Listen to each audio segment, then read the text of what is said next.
Hello students, in today's lecture video, I'm going to discuss about drugs and alcohol abuse.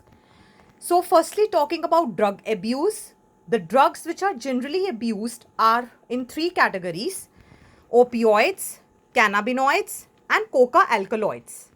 These are taken up or derived from flowering plants or fungi. So let us look into it one by one. Opioids, they bind to opioid receptors which are present in the central nervous system and the gastrointestinal tract. Common example is heroin, which is also called as smack. It is the diacetyl morphine chemically. So morphine is derived by the poppy plant Papaver somniferum, and then by acetylation chemically the diacetyl morphine or heroin is made. It is generally taken up by injections or snorting, which is breathing at a fast rate, taking up through nose. It is a depressant and it slows down the body functions. This is the structure of morphine. Now, coming to cannabinoids, there are certain receptors which it binds to in the brain, derived from flowering plant Cannabis sativa. The flower tops, leaves and resin that can be used to produce different types of drugs: marijuana, hashish, charas and ganja. These can be taken up by inhalation or oral ingestion.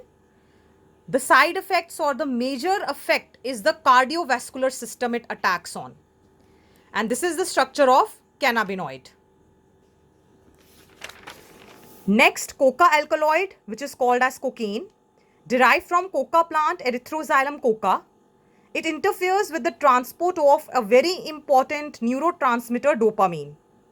Cocaine, coke, crack, these are examples of coca alkaloids which are taken up by snorting, which gives a sense of euphoria and energy, but the side effect, or you can say the danger, is hallucinations. So the person starts feeling hallucinations. There are other plants also whose extracts can cause hallucinations like Atropa belladonna and datura. Now there are certain drugs which are used to treat mental illness like barbiturates, amphetamines and benzodiazepines. Even morphine, if taken in small amount for the patients who have undergone surgery, sedative, sedative and painkiller. So in that it is fine, but if it is abused, it will create a havoc for the lifestyle. Another bad habit is smoking, in which tobacco is smoked. It contains nicotine, which is another alkaloid. It stimulates our adrenal gland to release adrenaline and noradrenaline into the blood. What they will do? They will increase the heart rate and our blood pressure. It can cause lung cancer, cancer of throat and urinary bladder also. Chewing of tobacco, it is the major cause of oral cancer in India because it also increases the concentration of carbon monoxide, which is poisonous for the body.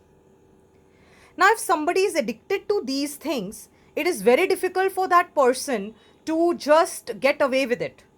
So if the person tries to release the dependence on the drugs, there are certain withdrawal symptoms or a withdrawal syndrome which they face. So if they will not have drugs, then they will feel anxiety, shakiness, nausea and sweating. Now, what are the negative effects of drug or alcohol abuse? Firstly, the change in behavior, which is aggressive. Respiratory failure, organ failures like heart failure, distress not only to that person but also to the whole family, financially as well as mentally. Then intravenous drug users have a risk of getting AIDS and hepatitis. Cirrhosis is generally the damage to the liver caused by the chronic use of alcohol. Then there are side effects of certain anabolic drugs like masculinization, means if a female takes it, the features of a male, means body strength, generally sports person are used to it.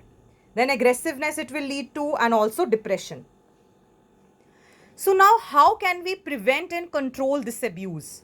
First is to avoid undue peer pressure. Means the friends, if they are saying, okay, let's try new thing, you should always say no, because the effects are going to destroy your life. Then education and counseling of the youngsters. Then seeking help from parents and our friends. Like if somebody is like having certain, we can see the danger signs, so we can confirm it with the parents or tell somebody to help.